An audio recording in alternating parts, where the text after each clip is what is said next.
boys and girls, welcome to the first English class of this new academic year. If you have the Term 1 Learning Ladders textbook with you, turn with me to page 5. Let's look at Unit 1. It is titled The Absent-Minded Scientist. It is an adapted version of the original story written by the great Rabindranath Tagore. You sure know who Tagore is, don't you?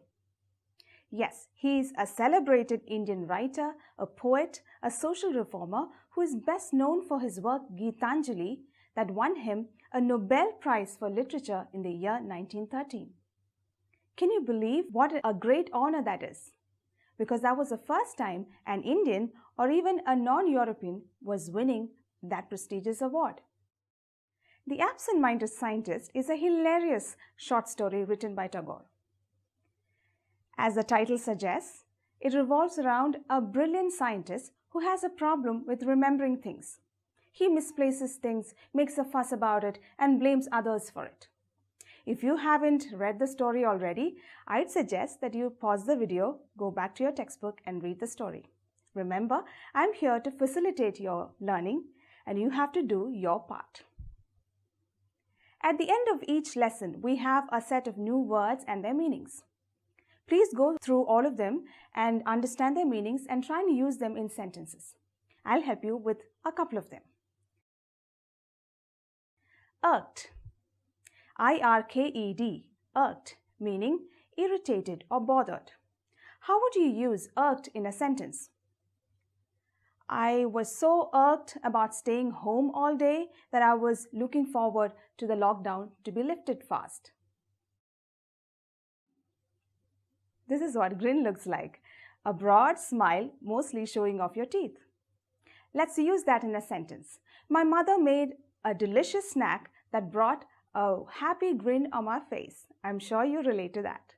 Please go through the rest of the words that are in that section and try and use them in your own sentences. Moving on, have you noticed that there are words that sound the same but they have different spellings and different meanings? They are called homophones. For example, see and see, S-E-E and S-E-A. I see with my eyes, the C is rough. The same pronunciation but two different words. One such example is given in the first exercise, and that is loose and loose, L-O-O-S-E and L-O-S-E. L-O-O-S-E as in not tight, this t-shirt is loose for me. L-O-S-E as in unable to retain something or unable to win something. Example, I don't want to lose the car keys, so keep it safe. Or I hate to lose a match. Let's look at the exercise. All you have to do is to remember the meanings and see which word fits right. The first one is, I have a dash tooth. I have a wobbly tooth, not tight. So what is the word there? Loose, L-O-O-S-E. The next one is, if we don't play well, we will dash the match. We will lose the match, L-O-S-E. Now look at the rest of them and it's easy for you to solve. Moving on, the next exercise is about another pair of words. These are not homophones, but sometimes we mix up these words. These are accept and accept. Accept as in excluding. Example, I like all colors except for black. Accept as in to receive. I accepted an invitation to the party. Now, if you remember the meanings of these words, you would be able to solve this exercise. And I'll give you the first example. Let's look at the first one. Everyone dash Tom went to the party. Everyone except Tom went to the party. The rest of it is for you to do. Following this, you have a comprehension section with a bunch of questions. If you try and answer them, you would know if you actually understood the story. If you find it difficult to answer any of those, you know what to do. Go back to the story and read it once again. All the best. Now let's go on to look at an interesting grammar section in this unit. This is on page 11.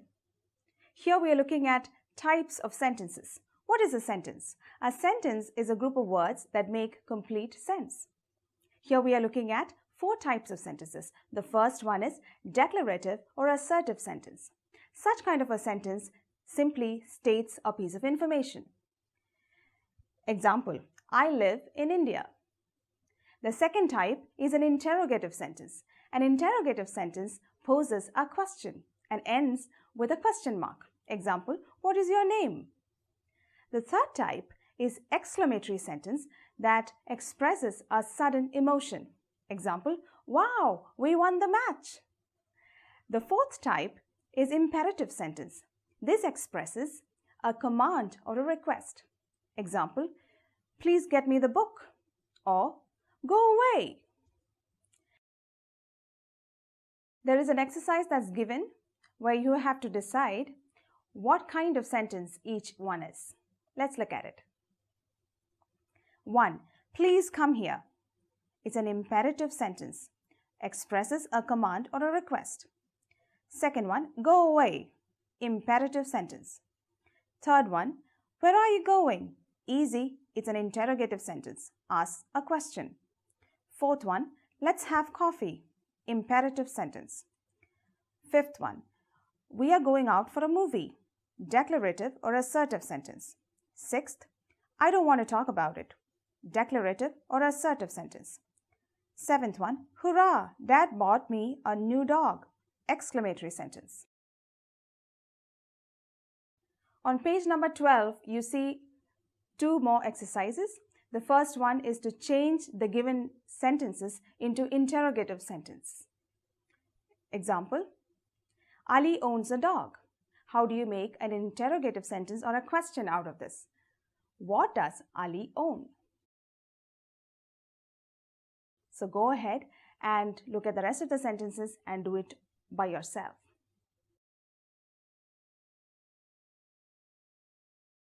Then we have a section on communication. It's very important. It is about listening, speaking, and writing. Follow the instructions and do it on your own. If you need help, take help from your teacher or your parents. That's all for the story section of this unit. The second part of the unit is a delightful poem called Daffodils, written by William Wordsworth. Wordsworth is one of the greatest English poets of all time, and Daffodils is a classic. You find this poem on pages 13 and 14 in your textbook. Go ahead and read the poem and by heart a few lines if you want to. You will not regret it. Now, what is it about? The poem is about the poet who is clearly a nature lover who goes out on his walk and is arrested by the scene of daffodils dancing in a breeze. This made such a vivid picture in his mind that on days that he was feeling gloomy and not so great, he would think upon this and it would bring a smile on his face. I'm sure we don't see daffodils here.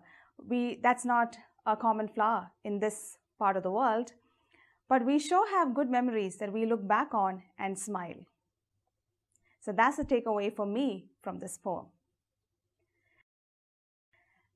Like in all the stories and poems, we have a set of new words that are introduced at the end of it.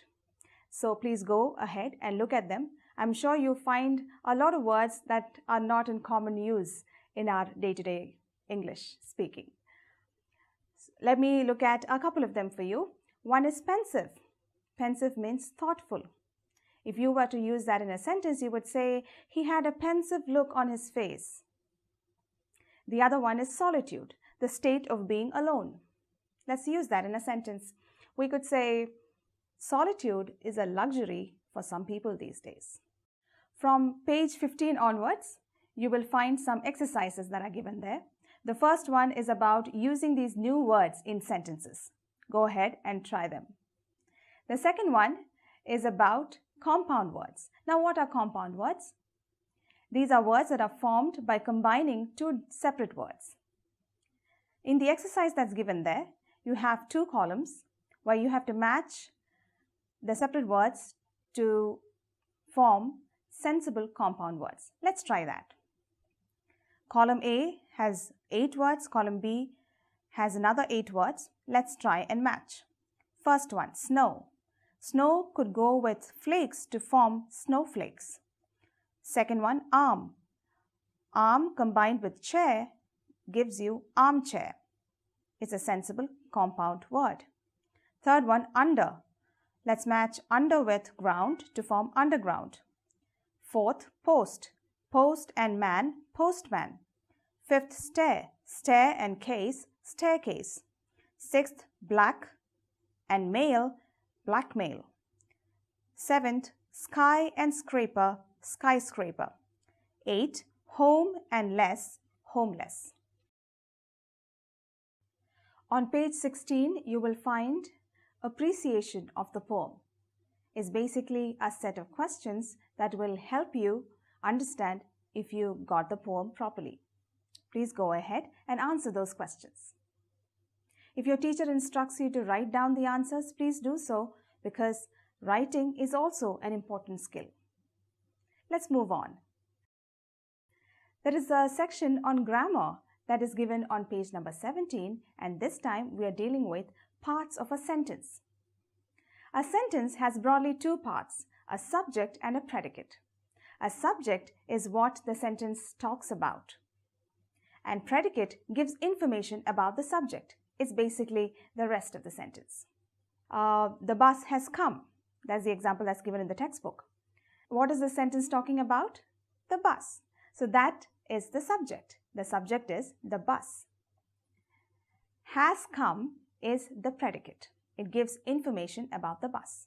Now let's go on to the exercise section that's given below that and try and see what is the subject part and what is the predicate part. 1. The sun sets in the west. What is this sentence talking about? The sun. So that's the subject. Subject is the sun. Predicate is the rest of the sentence, sets in the west. 2. The earth revolves around the sun. The subject is the earth. Predicate is revolves around the sun. Third one, Shyam and Harry have gone to the market. Subject, Shyam and Harry. Predicate, have gone to the market. Fourth one, the children are playing in the park. Subject, the children. Predicate, are playing in the park.